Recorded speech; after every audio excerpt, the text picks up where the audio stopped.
Greetings, comrades. I welcome you to our weekly engagement. God is Not White, the 26th edition of the program. My name is Jafric Haiti, and I am speaking from the city of Gatineau, Ottawa, Gatineau, the capital of Canada. And as always, it is a privilege that I cherish and that I look forward to present you this program every Wednesday at 7 p.m. Tonight, we have a topic that is very dear to me because I have spent many hours in social justice activism related to my native Haiti. And this evening, as we are approaching the fourth anniversary of the brazen assassination of a president of Haiti, I would like to basically offer my perspective on the matter.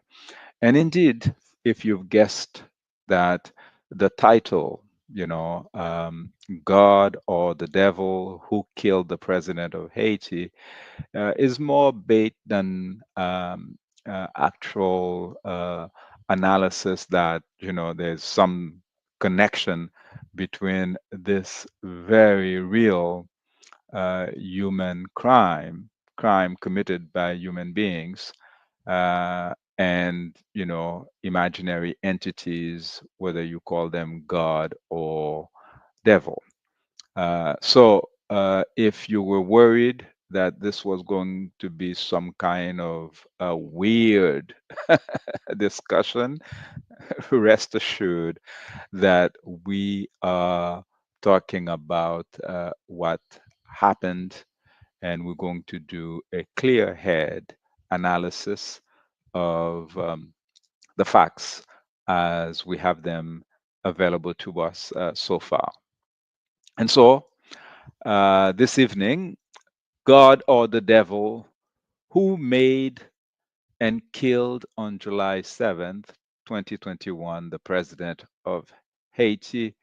And I encourage you to share this link with others, whether on the social media. As you can see here, it's currently on YouTube, LinkedIn, and Facebook, and and also TikTok. But we're going to also share it on other social media, such as email or WhatsApp. So if you know people who can access it at that in that manner, please do so. And we appreciate your time. And if you subscribe to the YouTube channel, that would be great. All right. Um, those of you who have been following this program for the last few weeks and months know that the topic and why the program is called God is Not White is that we are taking a close look at the relationship that people of African descent have negotiated with Judeo Christianity. And this is something that is central to what is happening in our country today. And I could say for the past few hundred years, this has been a central matter for our people. I come to this discussion as a former Christian who I say is on his path to recovery. I don't pretend to have completely healed.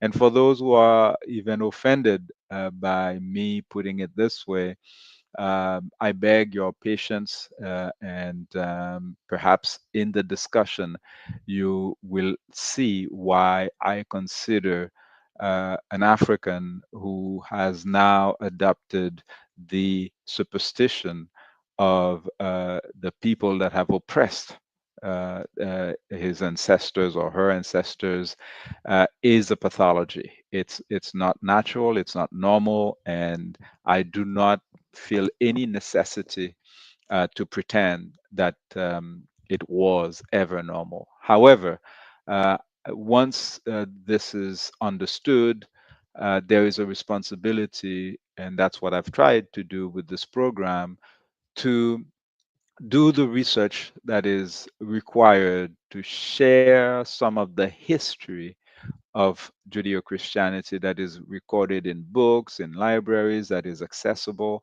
but not necessarily accessible to the vast populations of people who are practicing the faith. And we think that history is important. You need to understand how the thing was created, who created it, and why, in order to be able to rid yourself of some of these reflexes that are keeping us as a collective, the people of Africa, behind in the struggle that is for survival on this planet.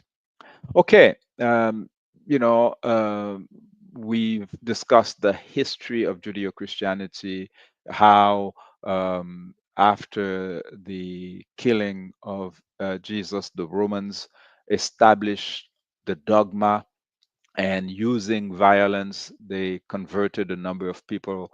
You know the history of colonization, so I uh, you know want to make sure that you understand why a discussion of the killing of the president of Haiti is connected to all of this. And indeed, it is the colonial and the neo-colonial experience that is continuing, as I will expose in the next few slides. So tonight, we will be looking at the fact that it is actually a week of gruesome killings that happened in Haiti between June 29th and July 7th. And so that's the first part. I will discuss that.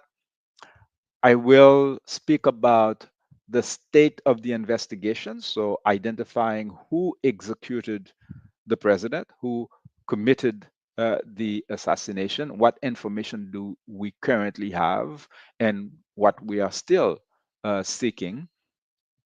And then looking at the fact that this investigation now involves not just the Haitian society and the Haitian judicial system, but there is a trial happening in the United States. The FBI is involved, DEA is involved. Then sometimes people are asking, well, where is the Haitian police? Where is the Haitian justice system? Where is the Haitian state? Why isn't it that entity that is taking care of the assassination of the president of Haiti in Haiti? We will discuss that. And then to reconnect with the title of the presentation, you will see why I say the devil's headquarters um, is situated in Washington, D.C. Uh, I don't say that just to be cute. It's a very factual thing, in fact. Okay, so to look at that week of spectacular killings that happened between June the 29th and July 7th, 2021, we'll start with that Tuesday, June the 29th, 2021. There was all kinds of unease in the country because the president, Jovenel Moise, was hotly contested. There were people who argued that his mandate actually ended since February. But you will see why this wasn't really the core of the matter or the justification for the assassination. In the afternoon of June 29th, there was already a killing of the the the union, the police union spokesperson, Gerby Geffrard. But it's the killings that happen in the evening of June 29th and 30th that alerted people that we are facing something much more serious because it's about 15 people who were murdered on that evening. Among them, I would say the most well known, Marie Antoinette Duclerc, who is a Haitian feminist, media personality, and political activist. And earlier in the year, she went on national television to accuse the government of sending criminals to shoot bullets at her house. This was on February 23rd, and I will now share with you a brief excerpt of what she had taken the courage to share with people, although she was well aware of the risk, as you will hear her express. Let us take a listen. M'pense gon problem koherans serye. If you are afraid of speaking up because of the risk of being killed in this country, then you are not being coherent, or there's a contradiction in your behavior as an activist. She continues. So people threatened her in February, and she continued to face threats until killed on the 29th. She received several shells, and Diego Shaw, another journalist, was killed at the same time as Maria Claire had just robbed him in front of his house. That same evening, like I said, a number of people were killed, and Marie Antoinette Duclerc says, "We will not give up." That's one of her last speeches. Nou pa bay le gen nan batay la, Not nou give pa up. fout sede pou asasin yo. Don't give up Nou to pa this. bay le gen nan batay la, We will victoire not final give up. la se pou Not famo. final victories Yo frape nou di se vre. hurt us. Yo asasine nou adje, fan pa Will bliye, fam yo se ozo. Yo pap kase woy. not break up. Amen. So Marie Antoinette Duclerc's killing really caused a stir in the country because she was well known, she was outspoken, and because she had already warned that they had attempted at her life in February, it was basically just too much for people to accept. But when we realize that it wasn't, that they killed two people, but it's actually 15 people who were killed. And so the next day, on the Wednesday, people were just gathering information to understand what happened. And lo and behold, this was the fastest police investigation in Haitian history. On July the 1st, the prime minister, for those who don't understand how the Haitian system functions, there is an elected president who is the head of state, the person who deals with foreign countries, etc. And there is a head of government who is the prime minister, who is appointed by the president and who's supposed to be ratified by the Senate. Now, this guy was not ratified by any Senate, as the regime that he joined never organized elections since they were elected for the first time in 2010. So they managed to stay in power with the support of what is called the international community, or what I call the Blanc Malveillant. the United States, Canada, France, the folks who are part of what they call the core group, who make all the decisions in Haiti. And so you're dealing with illegitimate leadership in Haiti for a number of decades now. But to stay in the context of what happened on July 1st, Claude Joseph, as a de facto prime minister, and the interim police chief, who is also de facto, because all of these folks are supposed to present their documents in front of a Senate, and there hasn't been a functioning Senate since 2004 in the country. And we will discuss that later. And so both of them took to the microphone, and here you can see in the small picture Claude Joseph taking his handkerchief, and he's um, very touched by the assassination of uh, Antoinette Duclair, whom he presents as a friend. We will later on learn that, in fact, their connection was even more than friendship. However, it was amazing that Claude Joseph took to the microphone and said exactly the same thing as the head of police, Léon Charles, that the killing was committed by supporters of the slain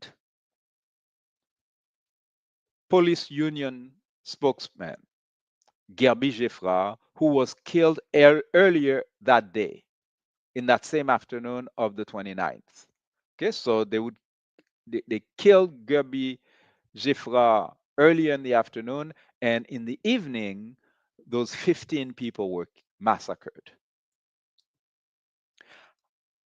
People were very upset that very nonchalantly like that, this guy basically, these two guys, the head of police and the prime minister, just blames a dead person and his unnamed supporters, unidentified supporters, for a killing where no investigation has yet taken place. People were puzzled but very angry. There are people like Gary Victor who wrote on his Facebook page that these idiots have the habit of taking everybody for an idiot, etc., etc. Very, very angry response, because these were loved individuals, and many others who were killed.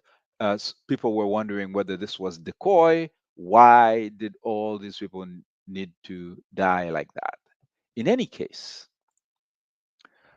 the theatrics of Claude Joseph, shedding tears, and you will see this is something that he does on a regular basis.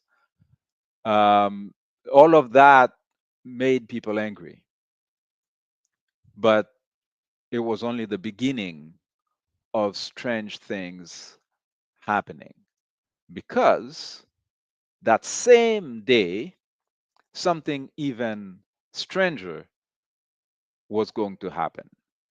Yes, as Claude Joseph and Léon Charles were shedding tears and, identifying the police union as being the culprits for this brazen assassination that happened the eve of the 29th to the 30th, Jimmy Cherizier Barbecue, who is a former policeman who always used to stand in opposition to young people who are demonstrating against the government, demanding justice, demanding that corruption, the embezzlement of the Petro-Caribe funds by the PHTK regime be investigated, and those guilty to be put in jail. Well, Barbecue took to the streets. And instead of cheering the president, Jovenel Moise, for the first time, we heard him identifying Jovenel Moise as a nuisance, and the cry was, Jovenel Moise must go. It is such a surprising thing that I really encourage you to go and check it out for yourself on YouTube to see that video, because they don't really share that video often. Because what happens is, once Jovenel Moise will die later, 1 week later, okay, we find, for instance, at the day of the funeral on the 23rd of July, who is the same person who was yelling Jovenel Moise must go on July the 1st, Jimmy Cherizier Barbecue, who is a spokesperson for the criminal gangs or the terrorists that they're calling Vive Ensemble or Vive Ensemble in Haiti. Well, he is in the streets dressed all in white with a picture of the slain president Jovenel Moise.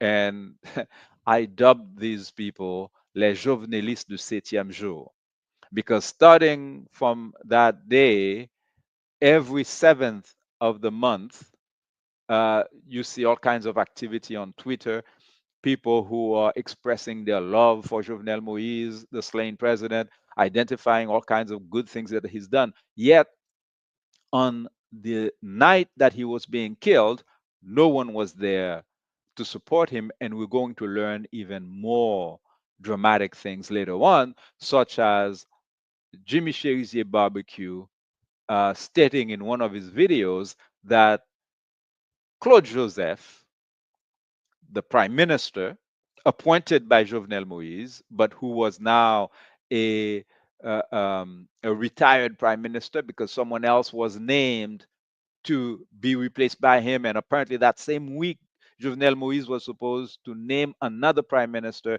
in replacement of Claude Joseph.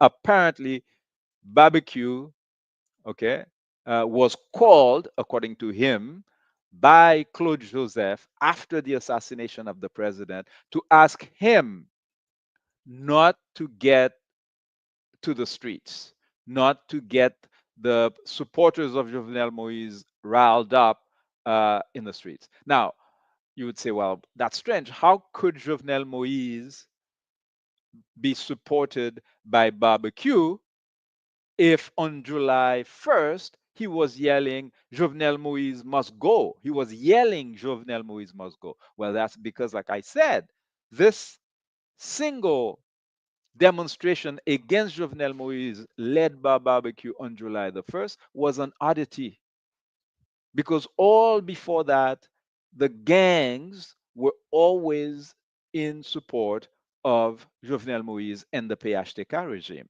So what happened? Well, I think it's better for me to show you so that you can see it for yourself. Otherwise, it may not be believed, right? I'm not accusing you of not believing me, but you know, since it's right there, I think it's better. Let's share it with you, and that way there won't be any confusion whatsoever. So let's show the video, and this is Barbecue on July the 1st taking the streets, yelling. His weapons.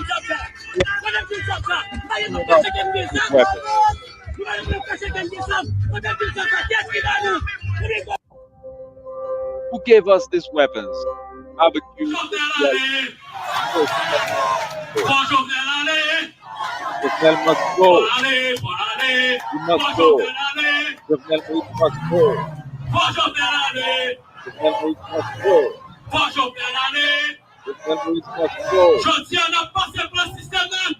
going to uproot the system. And when we talk about the system, we're talking about the oligarchs.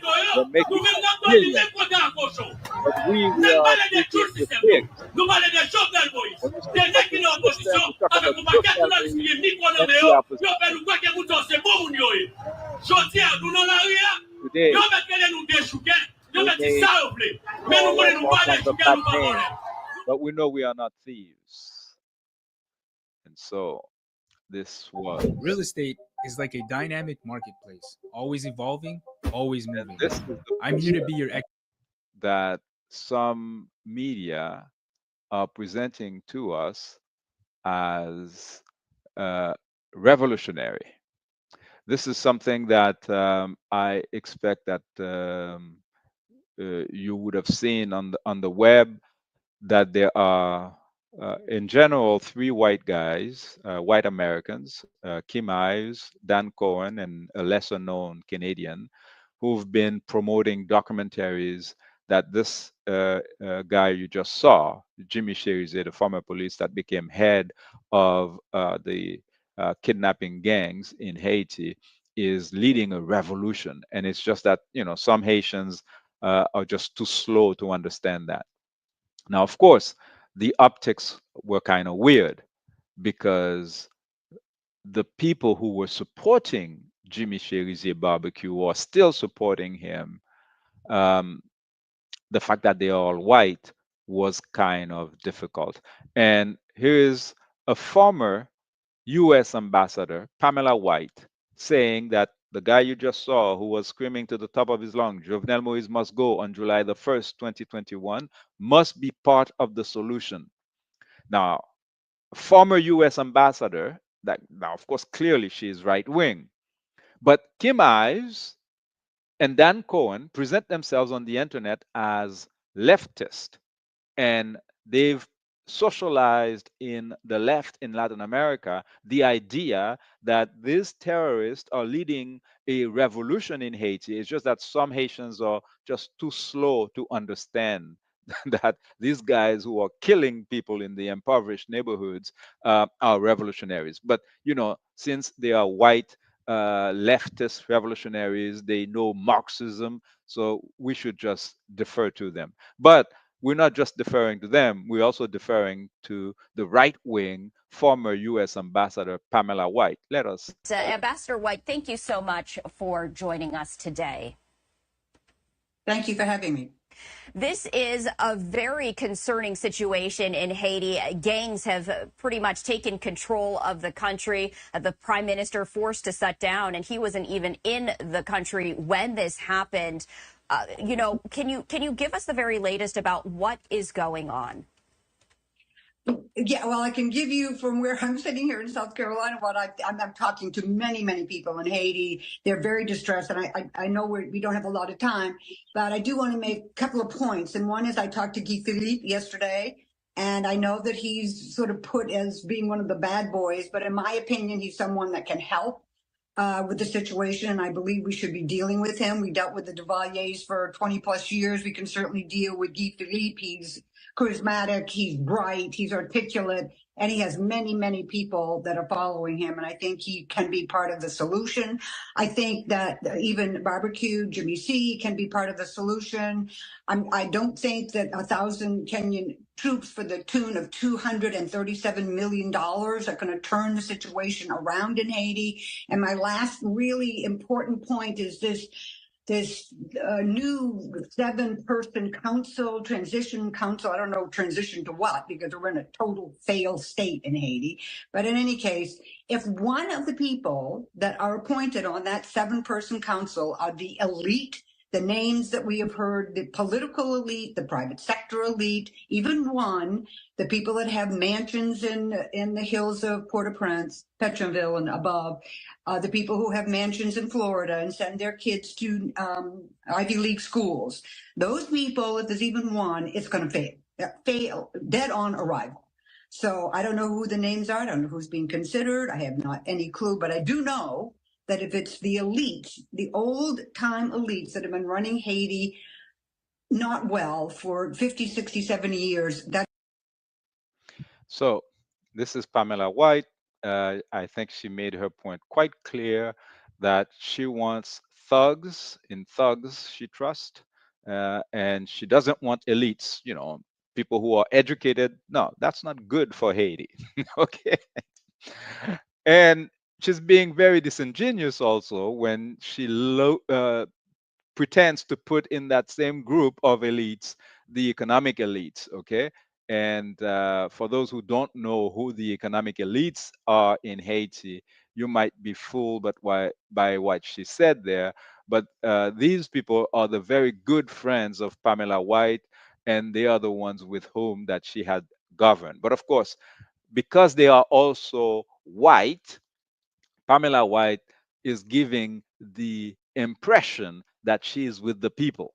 Okay, now we're talking about a former U.S. ambassador, and you should see some of the pictures of her with the criminals. And anyway, you'll see at the end of this, there's at least one slide of her with Michel Martelly, who is one of the people that in Haitian society many consider to be behind the assassination of Jovenel Moïse, the former president. Okay, so theatrics of the 29th and the July 1st uh, are very, very much um, in your face. Now, the night of July 6th and 7th, Jovenel Moïse is assassinated. And I really encourage you to go check a couple of references that I'm giving at the end. There's a Miami Herald, very good piece. I don't often give compliments to the Miami Herald, but that one is really it offers a lot of good information. There are things in there to watch out for because in the end it is the Miami Herald and there's information control in there, but there's plenty if you put the grain of salt ready for you to find in there. Another piece by the Gray Zone I will reference later offers also a lot of good information. However, Jovenel Moïse, president of Haiti, is assassinated in his house with his wife by his side. And very early, we hear that it is Colombians, mercenaries who were involved. And then we started to hear about the numbers, etc. And some of them were killed, about a handful, and a great number, 18, are standing trial in Haiti. But strangely, the United States government sends the FBI on the crime scene, and apparently, from the day of the killings, they started to gather evidence and taking them to the United States. On what accord? What logic? Later on, we will learn, well, it's because part of the plotting for the crime happened in Miami. Yeah, well, so what? In fact, this is all the more reason why we would not expect the FBI to be investigating, to be on the crime scene, when in fact you will see in many of the reports, such as in the Miami Herald, remember I mentioned grain of salt, you will see the Miami Herald will write that some of the killers were falsely claiming to be DEA agents. Where did the Miami Herald do an investigation to know that the falsely is necessary in that sentence? When, in fact, many of the folks who are going to be convicted and even admitted to the crime are now identified as former or ex DEA. When did they earn their X? Is it as soon as they get caught, they are now ex DEA, they're not DEA anymore? We will look into that later on. However, you can see here, these are images from this week where Colombians are facing Haitian judges, and former Prime Minister Claude Joseph, who is one of the people who are indicted by the Haitian process, as well as Joseph Felix Badjo, who is identified as someone who was on or near the crime scene, is in front of the Haitian court. But this doesn't mean that they have already judged them or found them guilty. No, it's just that there is a body of evidence that suggests that the judges are studying to see whether there is enough material for these individuals to face trial. That's what's happening in Haiti.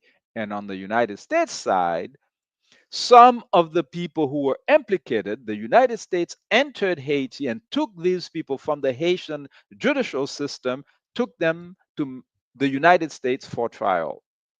And some of them have been found guilty, pleaded guilty, sentenced to life in prison, and you will see um, what the list is when you check out the reports, especially the one from the Miami Herald that is fairly well documented and recent.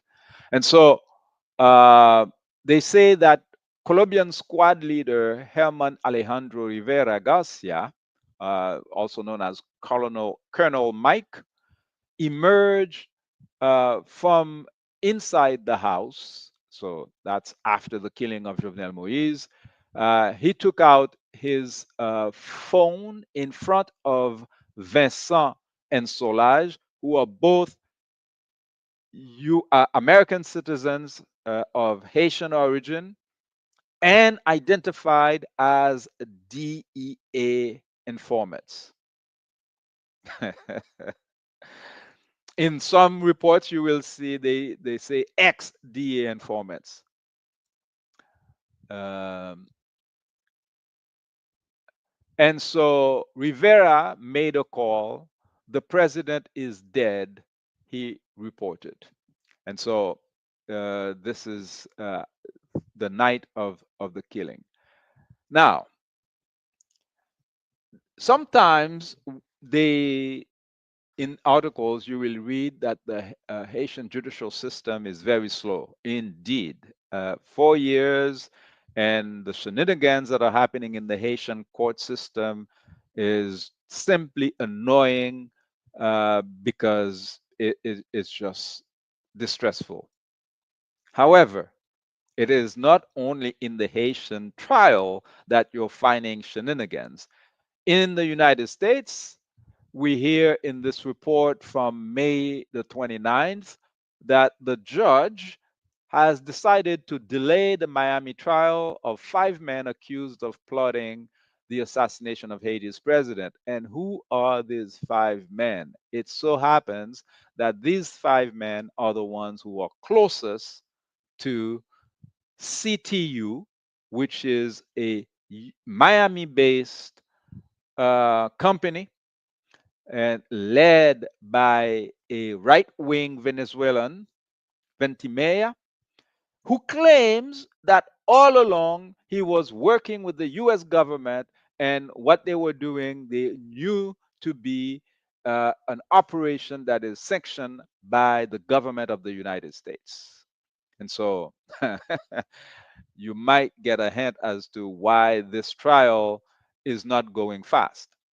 Now, the executioners, the list is something that we, uh, I encourage you to go and look. But suffice it to say that um, uh, there are in the Haitian list a number of people who are accused, not only of those who are accused of having committed the crime, but also those who are suspected of having facilitated the crime. And in that list is included the widow. Yes, Martine Moise, who was the wife of Jovenel Moise in the house with him when he was killed. The stories that she's been telling since, judges have concluded in their reports that there's been too many inconsistencies, and one of them in particular has to do with early reports that she made that Jovenel Moise, the president, and herself hid under the bed. And when they went and they looked at the bed, a rat cannot fit under that bed. So why did she say that? In fact, um, the early statements that she made in the media right after the murder, when that came out, started to attract ridicule. uh, myself, I posted this on my Facebook page, uh, saying that these are the most stupid mercenaries in the history of mercenaries, because Martin Moise claimed that they left her for dead, and uh, one version of the story was that they had used a flashlight, to verify whether she was dead, and then they were satisfied that she's dead, and they left. I mean, the autopsy shows that Jovenel Moise was riddled with bullets. His body was mutilated. So these guys were using heavy weapons. What did they use? Because there were reports that, first Martin Moise was dead, then they claimed no, she was hit but not dead, and then she started, live counting the number of bullets that she received, going all the way from two, three, four, all the way to nine. People were saying this doesn't make any sense.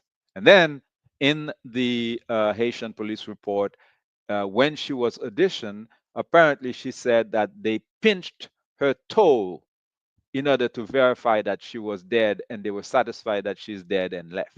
I mean, what mercenaries do that when they have complete control of the place? Anyways, suffice it to say that Martin Moise, since for a while was presented as a presidential candidate to replace her husband, and part of the argument in the Haitian case is that she and the Prime Minister Claude Joseph were planning to share power, and they were in the crime. Where are the video cameras? Well, according to the report, it's 122 pages of the report. But for what concerns the surveillance cameras, the argument is that the mercenaries, when they were entering, they destroyed. There's a room across from the president's room where all of the machinery is, and they broke all of that. Yeah, but they were caught. The coup was not successful technically. So how come we still don't have any report? You can check on Google, type video camera of Jovenel Moïse room, and you will see that even AI will tell you no one knows where these recordings are. Because, of course, even if they rip the equipment, the cameras, I mean, the tapes would be there, the digital version of the tapes. Now, in some reports, they trying to solve this little conundrum. They say, well, Jovenel Moïse, uh, uh, you know, uh, dealt with his own camera security. Yeah, right. What about all the neighborhoods, right? Neighbors' cameras who would have seen, who entered and how they entered the gates, etc. Anyways, no information about the video cameras. And at a certain time, the police chief said that the camera tapes are secured, and then there started to be rumors that the FBI took them. Again, why the FBI?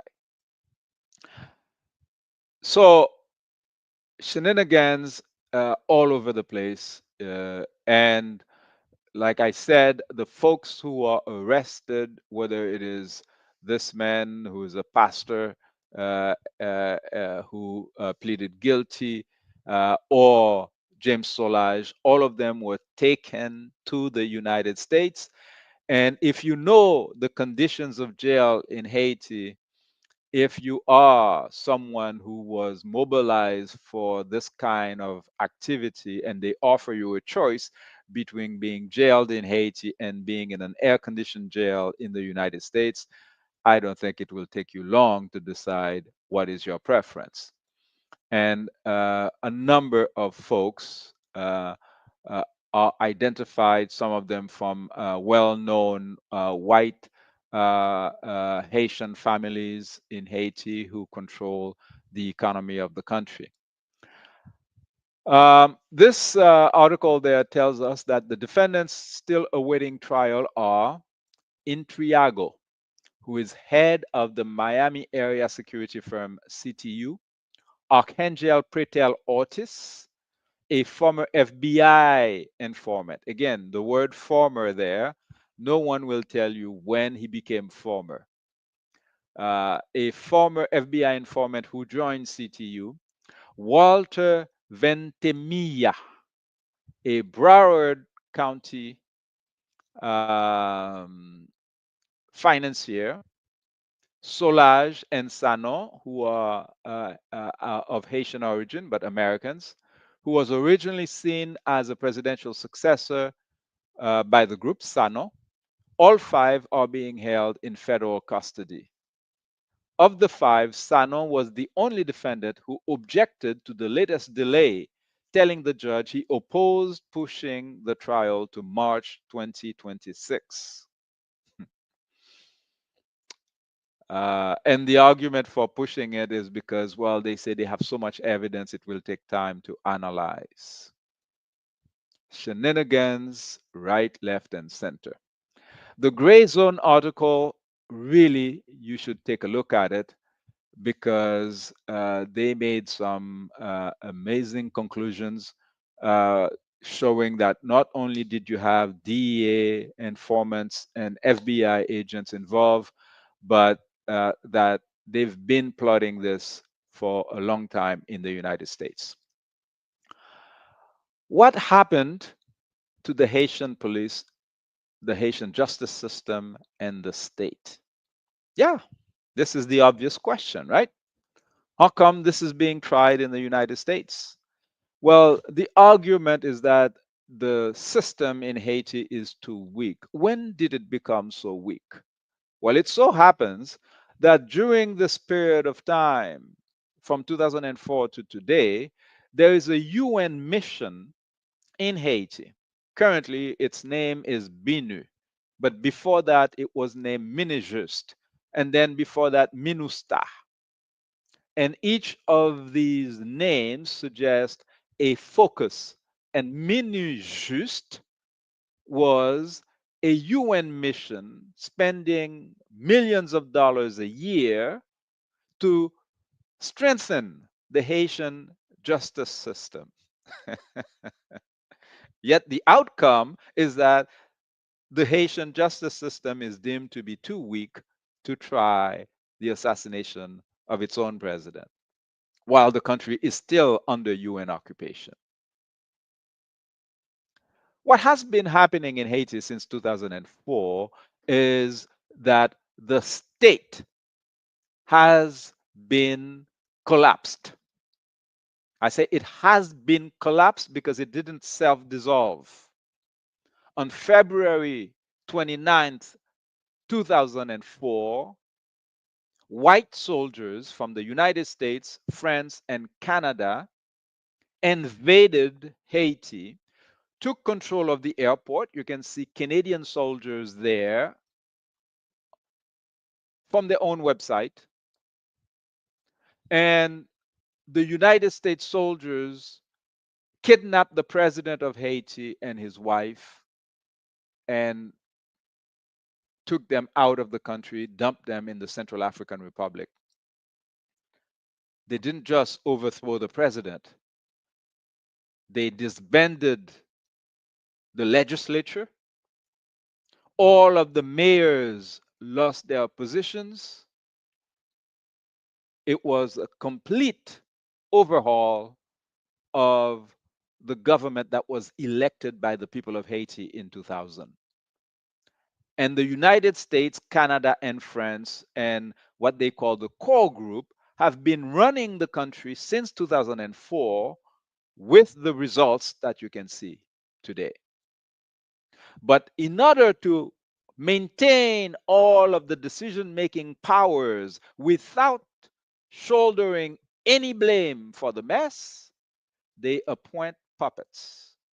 They even organized sham elections in 2005 and then later on in 2010, where they handpicked criminals such as Michel Martelly, and a number of the folks who are now on the list of people who are sanctioned either by the United Nations or Canada or even the United States for connection with terrorist gangs. It's a sweet deal, right?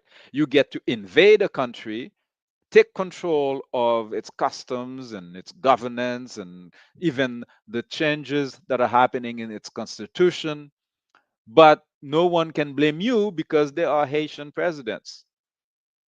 They are named Michel Martelly, Jovenel Moïse, but they all answer to Washington D.C. Even to the point when one is killed, well, the trial is happening in Miami. Who is president of Haiti today? Well, if you look in the middle picture here, you see these nine fools. It includes one woman. They are sharing the presidency.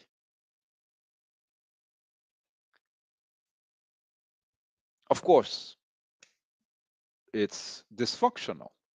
How could, I mean, who would invent an idea like that? It's like after the January 6th attack on the Capitol in Washington, you would have put, the Viking guy, the guy who had a Viking horn on his head, Viking man. You would take a few of these supporters of Donald Trump and you would have put them along with Joe Biden and you tell them, okay, share power, okay? What kind of mess do you think would have happened in the United States? But of course, white supremacy does that to countries inhabited by people of African descent whenever they can get away with it. And so far, they've been getting away with it. Martine Moise, the widow, where is she? The judge says that she has to answer questions about the inconsistencies in her report. Well, no, she is in the United States. Most of the high profile folks who are condemned or suspected are in the United States. And you can see she has white bodyguards. Some say they are FBI, whatever, all over the place with her. And um, so, again, why isn't there a Haitian justice system? Our sister, Madame Bookman, on Twitter said, after 18 years of the Western media vilifying President Aristide, the president who was there before the 2004 coup, the New York Times publishes this report that finally confirms that the US, France, and Canada orchestrated a coup against him in 2004, partly to kill his national campaign for reparations from France. Yes, if you haven't done so yet, go check out this 2022 report that explains exactly the motivation for that coup in 2004 and why what is happening today and what happened that week of the 29th of June 2021 and July 7, 2021 are directly linked to the collapse of the Haitian state 21 years ago. Yes, the gray zone article. The DEA confirms involvement of its agents in Jovenel Moise's murder, but they claim the agency is innocent. Yeah, we believe you. We believe you, Massa. Whatever you say, you the man. The Gray Zone article tells us about Ventimea, who deposed the alleged intelligence informant JC. Okay, so this guy is identified as someone who was at the time of the killing of Jovenel Moise still an FBI agent. Okay, and they talk about meetings that have taken place on April the 6th deciding the fate of Jovenel Moise. And there were meetings happening in the Dominican Republic. And these informations are coming out again and again and again. Well, if that wasn't enough shenanigans, federal judge issues gag order silencing lawyers for defendants in Haiti assassination. Yes. The United States decided that during the trial of the sole black among the Colombian mercenaries, Palacios, who was taken to the United States, uh, a judge said that the lawyers should not reveal some of the information that is being discussed because this could endanger national security of the United States. I guess somebody smarter than me might need to understand why this would put national security in the United States uh, in trouble. But in that article reproduced from the Miami Herald, they say the Haitian judge who issued the indictment in Haiti, Voltaire,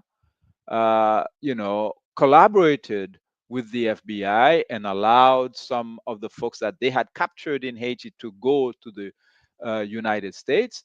And, the writer says that Voltaire, the judge, the Haitian judge, did so hoping he would also have access to the defendants or any new ones to help him in his ongoing probe. But because of the new protective order, that may not happen. Oh, too bad, eh? The order is the latest development in the case, which has been partly shrouded in secrecy. Last year, Miami federal prosecutors asked a judge to protect classified evidence in the case to seal off sensitive information, presumably about some of the defendant's past activities. When authorities arrested Ortiz last month, they acknowledged that he had been an FBI informant at the time of the assassination. The Miami Herald is bragging here, was the first to report the identity of the informant and his connection to the FBI. Like I said, usually I recommend grains of salt when you're dealing with the Miami Herald because of their connections to the Clintons, and the Clintons have a lot to do with the crimes that are happening in Haiti. But you got to give them the props for uh, every once in a while revealing new important information. And so this is the guy connected to the DEA, Vincent. Uh, and you also have Solage in there, and Jovenel Moïse and Michel Martelly behind him, the FBI all over the crime scene in Haiti.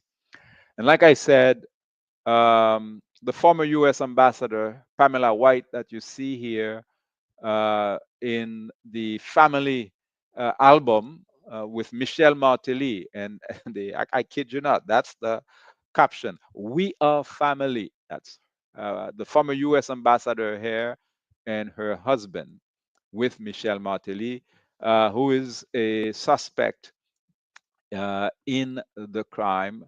And why would Michel Martelly and the PHTK government and the United States government have a justification or an interest in eliminating Jovenel Moïse? Well, first, you need to understand that they made him. Jovenel Moïse came to the presidency with all kinds of debt because he was a complete unknown. He had no political party, no experience, and even the money that was in his bank accounts, according to one of the investigations in Haiti, he was actually indicted before he took office because they found out that there was suspicious money in his several bank accounts. when all of his businesses had, collapsed.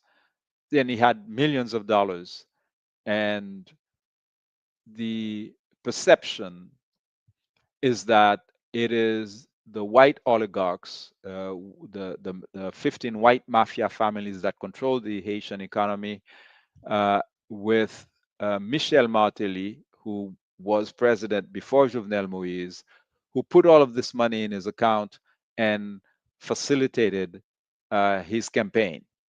And that was, fairly acknowledged in Haiti. Except that Jovenel Moïse, reaching the end of his term, wanted to protect himself from prosecution by having a say into who's going to follow him, as happens often in the case of Haitian presidents at the end of their terms. Well, apparently, Michel Martelly had in mind that Jovenel was going to facilitate his return because, according to the Haitian constitution, you cannot have two consecutive terms. So, Michel Martelly, when he left in 2014 or 2015, he wanted to come back. And apparently, Jovenel was closer to his former prime minister, Laurent Lamotte, at the last moment, and Martelly felt betrayed. However, all of these guys are part of the same political party, PHTK, and they are the ones who were running the country since 2010. Why would they want to kill Jovenel Moïse? Why would barbecue be saying Jovenel must go on July the 1st, 6 days before the killing? Well, there's a logical thing here. Jovenel Moïse's term was supposed to end on February 7th, 2021. He was given a 1 year extension by the whites, the core group, the people who make the real decisions in Haiti, who basically issued a tweet and said, he should stay for 1 more year because he started his term late because the elections did not happen when they were supposed to happen. But the Haitian constitution is quite clear. His term was to end February 2021. The whites overrode that, but they now have a problem. What would happen if Jovenel Moïse was still alive on February 7th, 2022? On what justification would they keep PHTK, the party of Michel Martelly, the party that the United States, Canada, France, the European Union have been propping up against the wishes of the people of Haiti for over a decade? What about the oligarchs, the white mafia families who were getting all kinds of beautiful contracts from Jovenel Moïse, like the helicopter contract from Sheriff Abdallah, Aped, who got 8,600 hectares of land and $18 million from him on the 8th of February 2021. What would they do when Jovenel is no longer there? Well, the speculation is that he was more useful to them dead than alive. Because, as was proposed by this woman, Pamela White, the former US ambassador to Haiti, and we have the actual date, and you can go on YouTube and watch it for yourself. It was the 12th of March 2021. That is 3 months before the assassination of Jovenel Moïse. Pamela White was participating in a brainstorming in Washington about what to do with Haiti. And her advice to President Biden was to shove Jovenel Moïse aside and to put a prime minister in command, which is exactly what happened 3 months later, except that shoving Jovenel Moïse aside meant his assassination. And then they put a number of PHTK prime ministers. Claude Joseph, there was a fighting between Claude Joseph, the outgoing prime minister, and then Ariel Henry. Both of them wanted to be prime minister. Again, the whites who make the decisions, all important decisions since 2004, decided no, Claude Joseph, you sit down. Ariel Henry is the prime minister. They did that with a tweet. And Claude Joseph accepted to remain in the government as a minister under Ariel Henry. And then when the trials began, they started accusing each other of all kinds of stuff. Where is Michel Martelly? Like most of the major suspects in Miami. As you can see, Bill Clinton is very close to some of the criminals in Haiti. The man beside him is Marc-Antoine Accra, who is part of the white mafia families in Haiti. He was indicted by Haitian justice for the largest drug bust in Haiti called the Manzanares scandal in 2015. And when he was threatened with arrest, he went to the air and said, listen, I imported sugar. The boat had sugar in it. The sugar belonged to me. The drugs, the cocaine belonged to the president of Haiti at the time, Michel Martelly, the president who was put in power by Hillary Clinton, entering Haiti in 2011 and threatening the electoral council if they don't put Michel Martelly in the ballot. Haitians have been demonstrating. They have not been silent. Just last week, there were a number of demonstrators in front of the Haitian consulate in New York, and they were saying, yes, Haiti is a shithole country because that's what the United States made of it. This is a screenshot here of Pamela White's testimony. You can go on it on YouTube at 1 hour, 49 minutes, and 18 seconds. You will hear her and gesticulating, shove Jovenel Moise aside. You know, we're done with him. This is the son of Jovenel Moise, who is not the son of the widow, Martine Moise. That's his first son, Joverlin Moise, who published last week on his Facebook page a video uh, doing a follow up to an earlier one where he had announced his intention to speak up. Yes, Jovenel Moise's two other children were in the house, according to the reports, and they have their testimony in the report as well as to what they saw and heard on that night. But he was not in that house, but he was in Haiti, and Jovenel Moise is saying that after all of these years, he wants to speak up. And on Friday, he said that he's received all kinds of threats, and they've even told him that he better be careful if he doesn't want the same fate as his father. He's living in Canada, yet they're threatening him. Okay, so again, I encourage you to check out these references. The Ordonnance sur l'assassinat du président haïtien, Jovenel Moïse. You can find it on the aibopost.com website. It's in French. There is the Gray Zone article, accused financier of Moïse assassination apparently advised by U.S. intelligence, and the Made in Haiti Miami Herald piece that I mentioned several times. And you can go on my website and you will find some goodies there as well. Well, this is what I had to share with you this evening. We went slightly over the 1 hour time limit that I usually give myself. I see that a number of you have comments. Let me see what we have here. Uh, Marie-Nadine Pierre, Jacques Guerrier, true. Brother Jafrica Haiti speaks English like an Englishman. Yes, come on. I would have, if I noticed, I would have shown something else. Don't you believe that there is a discrepancy in the fact that Joverlin wants to testify? I don't know what you mean, Chantal.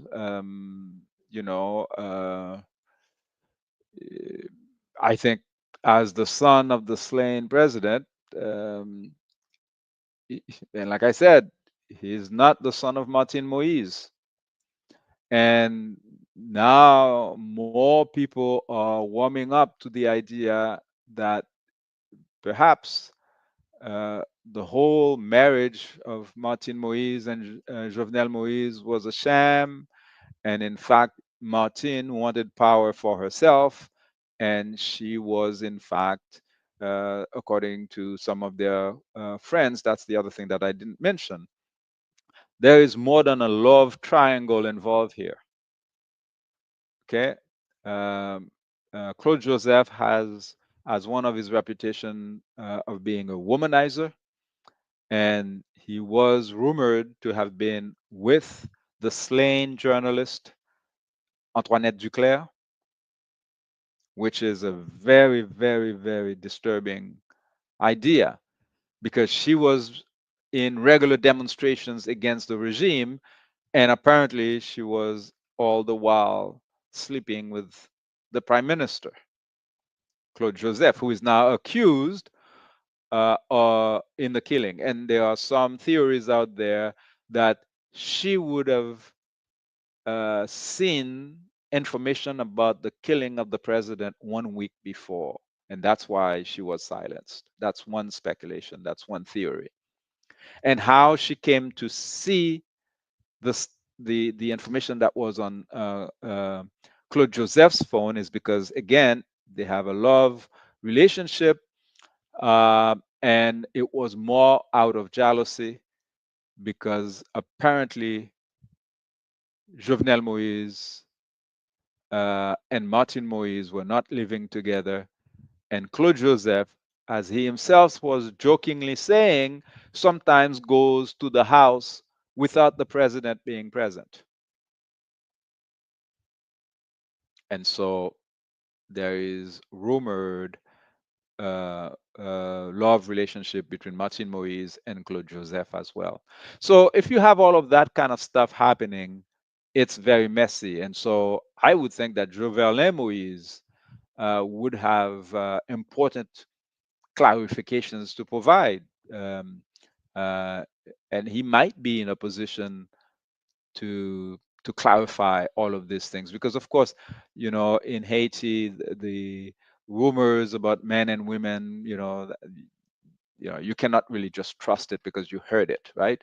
And the guy Bailly, who is a friend of Jovenel Moise, who is of the former of the slain president, and knows the Martellies, and Nettie Duclair used to co-host a regular program with her. I mean, yeah, some people trust what he says, some don't. But the fact is, we are not here talking about hearsay or gossip, right? Because the love lives of the people, that doesn't matter. But if it could have a material impact on the assassination, yeah, now then it's important for the prosecutors to follow that path and verify whether indeed that is true, that Nature Declare had access to Claude Joseph's phone and saw information about the plotting of the assassination of the president.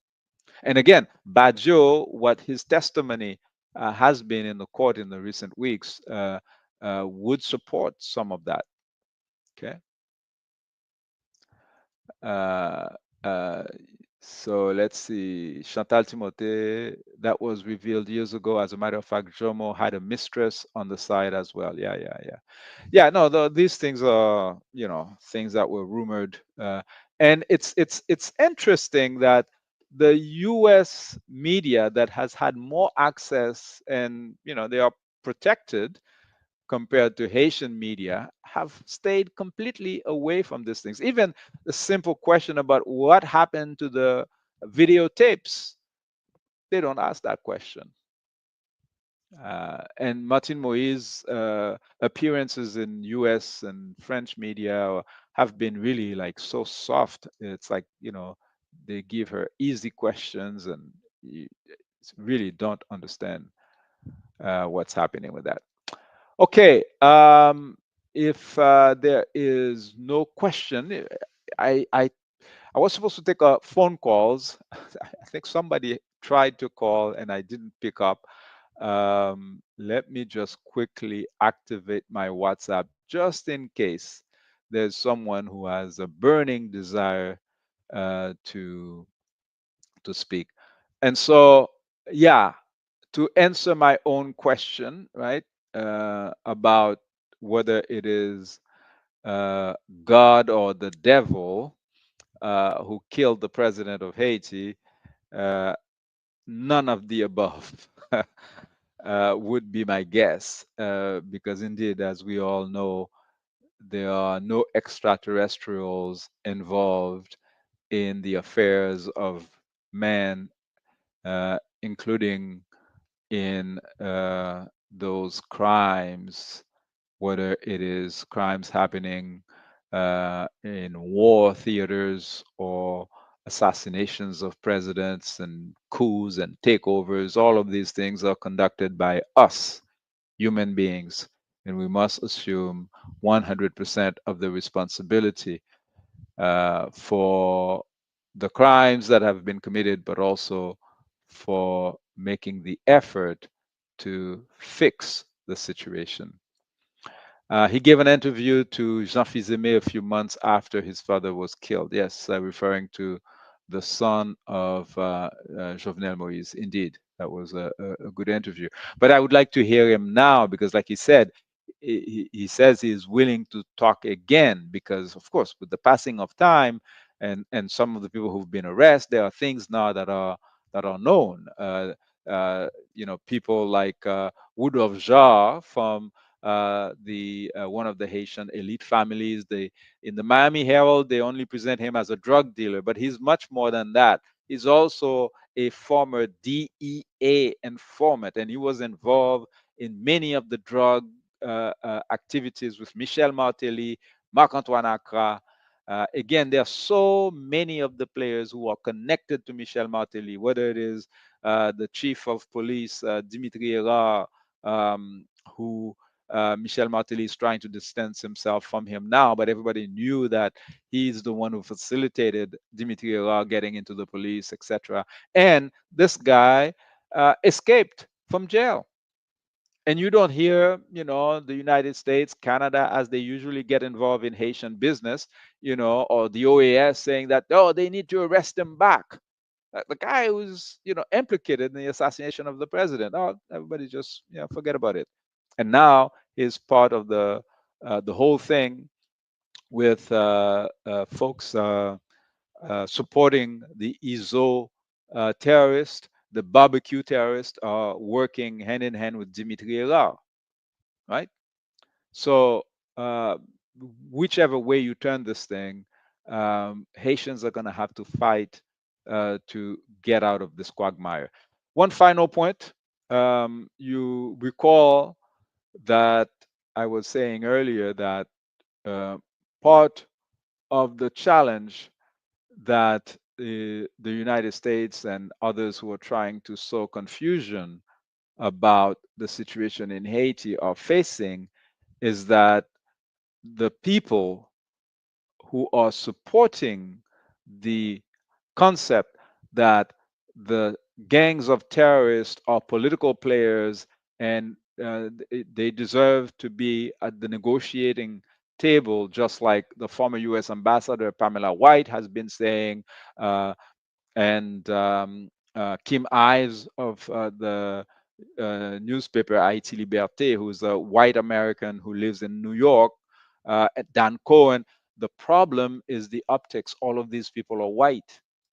And so this context is important for you to understand why they have been courting Pan African activists recently so that they also can join the bandwagon to say that no, you need to negotiate with the gang leaders. And so when Kemi Seba went to Haiti a couple of weeks ago, you saw immediately Barbecue, Guy Philippe, and they were all sending messages, and now they are Pan-Africanist as well. Again, the system, the criminal system, is trying to ridicule everything that we hold sacred, such as the revolution. Yes, there was a real revolution in Haiti, not idiots who received Che Guevara beret from white guys in New York and who are killing their own people. Barbecue has never killed anybody who is not black and impoverished in Haiti. That's not a coincidence. That's his mission. He supported Jovenel Moise all along, Michel Martelly all along. He was involved in the Manzanares drugs with Bill Clinton's friend here, Marc-Antoine Accra. Okay? Yet, the week when the FBI and the DEA are going to take Jovenel Moise down, all of a sudden, Barbecue is saying Jovenel must go. And as soon as Jovenel is gone, Barbecue is back mourning the passing of Jovenel Moise with Les Jovenelistes du 7e jour. And now he's leading a revolution, killing black Haitians right, left, and center, and giving interviews to Al Jazeera, Kim Ives. It will come to pass. Thank you, Famimio. That's all for tonight. I thank you for your attention. And I promise you that next week it will not go over 1 hour. And as I wish that we keep as brief as possible.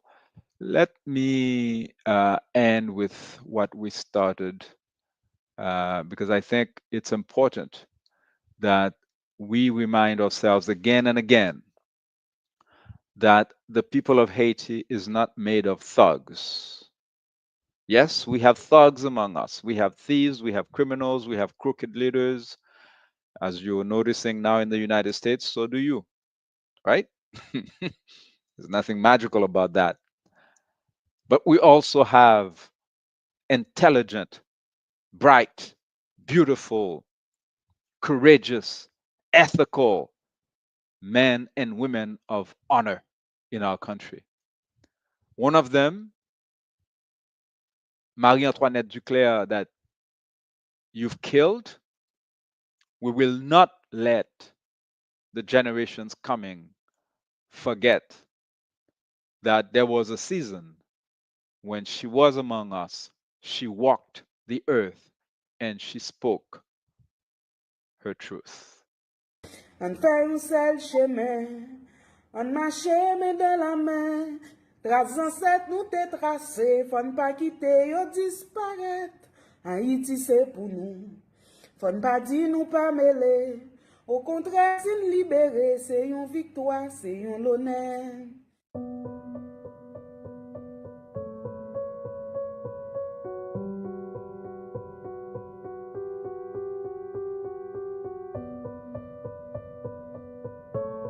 Puis on peut pas mourir. De temps en temps, on massacre un côté. Et moun ap mourir. Je dis à phénomène kidnapping enragé tout côté. Et c'est moins avant qui plus victime de lui. C'est moun dans quartier populaire yo que même pouvoir ça fédérer gang et puis continuer à alimenter yo pour kembe moun sa dans quartier populaire yo en otage. Parce que logique la simple. Et yo fait yo calculer tête yo clair.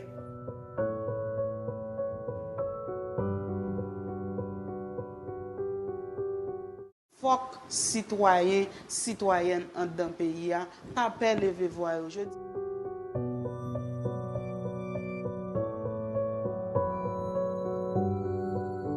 Jovenel Moïse de tête pouvoir prend pouvoir, prend l'État haïtien, avec tout le peuple haïtien en otage depuis 7 février 2021, côté la page, dans de la loi, dans de constitution. Donc nous là encore, je dis, et nous continuer jusqu'à la victoire finale.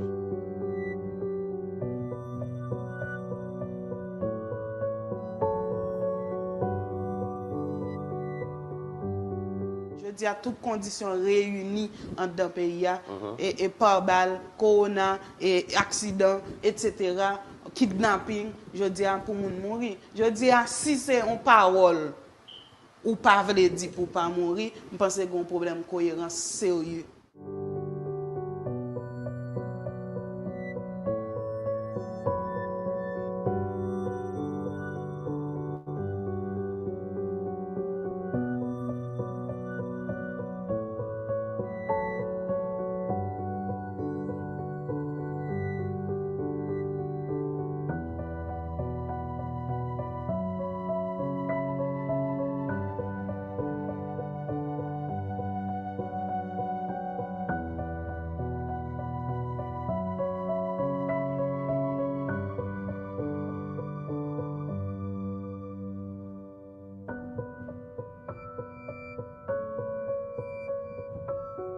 Nous pas bailler gain dans bataille là.